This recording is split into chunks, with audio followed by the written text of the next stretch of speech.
இந்த 240 என்பது மோடியோட வெற்றி அல்ல, மோடியோட தோல்வி. அருமை நண்பர் ஆந்திர முதலமைச்சர் சந்திரபாபு நாயுடு அவர்களும், மரியாதைக்குரிய பீகார் முதலமைச்சர் நிதிஷ்குமார் அவர்களும் ஆதரவு தந்திருக்காவிட்டால் மெஜாரிட்டி ஏது? அவங்களால தான் மோடி இப்போ பிரதமராக உட்கார்ந்துருக்கிறார். நாம நம்பின அரசியல் சட்டமும் ஜனநாயகம் தான் இந்த தேர்தலில் வெற்றி பெற்றிருக்கு. 237 உறுப்பினர்கள் பாஜகவுக்கு எதிராக நாடாளுமன்றத்தில் உட்கார்ந்துருக்கிறோம். பாஜக நினைச்சதெல்லாம் செய்ய முடியாது. இப்போ கூட தமிழ்நாட்டிலிருந்து 40 பேர் வெற்றி பெற்று நாடாளுமன்றத்துக்கு போய் என்ன பண்ண போறாங்கன்னு சில அதிமேதாவிகள் கேட்குறாங்க. அவங்களாம் யாருன்னா தங்களை தாங்களே அறிவாளியாக நினைச்சுக்கிறவங்க. ஜனநாயகத்தோட அடிப்படை தெரியுமா அவங்களுக்கு? இப்படி கேள்வி கேட்டு அவங்க நம்மளை இழிவுபடுத்தல, நாட்டு மக்கள் தான் இழிவுபடுத்துறாங்க. 40 பேர் போய் கேன்டீனில் வடை சாப்பிட போறாங்கன்னு சிலர் கேட்குறாங்க. வாயால் வடை சுடுறதெல்லாம் உங்க வேலை. எங்கள் எம்பிக்கள் கருத்துக்களால் உங்கள் ஆணவத்தை சுடுவாங்க. Wait and see.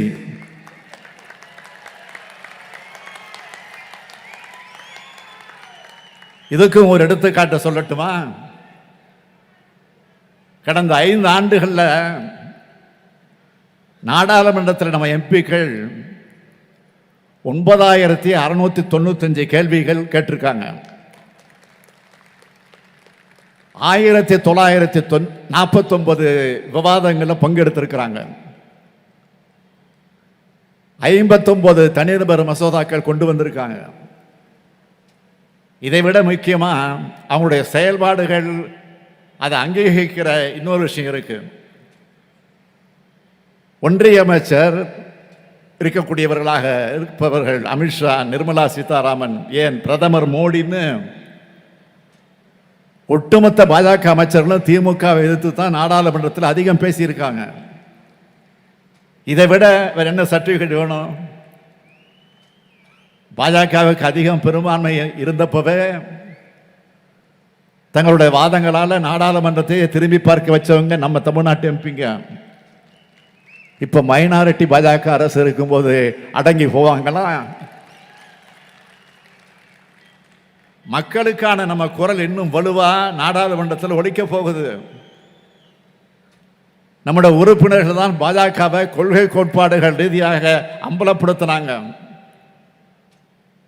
அரசியல் ரீதியா பாஜகவை விமர்சிக்கிறது வேற, ஆனா கொள்கை ரீதியா அவங்களுடைய வகுப்புவாதத்தை, தேச தேசத்தை, பாசிசத்தை விமர்சிக்கிற பாணிய இந்திய நாடாளுமன்றத்தில் தொடங்கி வச்சவங்க நம்ம நாடாளுமன்ற உறுப்பினர்கள் தான். சமூக நீதிக்காக இந்திய நாடாளுமன்றத்தில் அதிகமாக உரிமை குரல் எழுப்புனது மூலமா இந்திய அரசியல் செல்ல வேண்டிய பாதையை தமிழ்நாட்டு நாடாளுமன்ற உறுப்பினர்கள் கடந்த முறை போட்டு கொடுத்தாங்க.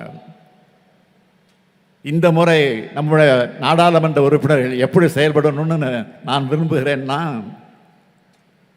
நாடாளுமன்றத்தில் பேரறிஞர் அண்ணா பேசினார், ஈவிகே சம்பத் பேசினார், நாஞ்சிலார் பேசினார், முரசொலிமாறன் பேசினார். இன்னைக்கு பெருமையாக சொல்லிக்கிட்டு இருக்கோம். அதே மாதிரி ஒட்டுமொத்த நாடாளுமன்றத்தோட கவனத்தையும் இருக்கிற மாதிரி, மற்ற நாடாளுமன்ற உறுப்பினர்களுக்கு எடுத்துக்காட்டாக இருக்கிற மாதிரி உங்களுடைய நாடாளுமன்ற உரைகள் ஒவ்வொன்றும் அமையணும். இந்தியாவோட அரசியலமைப்பு சட்டத்தை, சமூக நீதியை, மதச்சார்பின்மையை, நாட்டோட பன்முகத்தன்மையை, இந்திய பண்பாட்டு விழுமியங்களை காப்பாற்றுற மாதிரி அது இருக்கணும். அப்படித்தான் அமையும்னு நான் நிச்சயமாக நம்புகிறேன். மேடையில் உள்ள நாடாளுமன்ற உறுப்பினர்களை நாங்களும் தமிழ்நாட்டு மக்களும் உங்கள் தோளில் ஏற்றி வச்சிருக்க இந்த கடமைகளுக்காக, தமிழ்நாட்டு உரிமைகளுக்காக நாடாளுமன்றத்தில் உரக்க பேசுங்க. பலம் பொருந்திய எம்பிக்கள் சேர்ந்து பலவீனமான மைனாரிட்டி பாஜக அரசை பாசிச பாதையில் செல்லாம தடுங்க. ஒற்றுமை உணர்வோட கொள்கை திறத்தோட அனைத்து நாடாளுமன்ற உறுப்பினர்களும் செயல்படணும்னு நான் கேட்டுக்கிறேன். திமுக எம்பிக்கள் கூட்டத்தில் நான் சொன்னதை நினைவுபடுத்துகிறேன். மறுபடியும் இங்கே இருக்கிற எல்லா எம்பிக்களுக்கும் நான் அதை நினைவுபடுத்துகிறேன். வாக்களித்த மக்களுக்கு உண்மையா உங்களுக்கு வாய்ப்பு வழங்கின கட்சி தலைமைக்கு உண்மையா நடந்து தமிழ்நாட்டுக்கு பெருமை சேர்க்கணும். இந்த 40 எம்பிக்களை வழங்கின தமிழ்நாட்டு மக்களுக்கு நான் சொல்ல விரும்புகிறது, இந்திய அரசியலமைப்பு சட்டத்தையே மாற்றிடணும்னு துடிக்கிற பாஜகவை தடுக்கிற காவல் அரணா நம்முடைய 40 எம்பிக்கள் இருப்பாங்கன்னு உறுதியா சொல்லிக்கிறேன். இது தலைவர் கலைஞருடைய 100ஆண்டு நிறைவு ஆண்டு. ஆண்டு முழுக்க நம்ம கட்சி சார்பாகவும் ஆட்சி சார்பாகவும் நலத்திட்ட நிகழ்ச்சிகள், பேச்சு போட்டிகள், விளையாட்டு போட்டிகள், கவிதை போட்டிகள், கட்டுரை போட்டிகள், கருத்தரங்கங்கள், கவியரங்கங்கள் கொண்டாடினாலும் தலைவர் கலைஞருக்கு பிடிச்ச பரிசு எது தெரியுமா? திமுக கூட்டணியுடைய வெற்றிதான் அவருக்கு பிடிச்ச பரிசு. பாதகம் செய்பவரை கண்டால் நாம் பயங்கொள்ளலாகாது பாப்பா, மோதி மிதித்து விடு பாப்பா, அவர் முகத்தில் உமிழ்ந்து விடு பாப்பா. அண்மை செய்திகளை உடனுக்குடன் தெரிந்து கொள்ள இணைந்திருங்கள் இயம்நாடு தொலைக்காட்சியுடன்.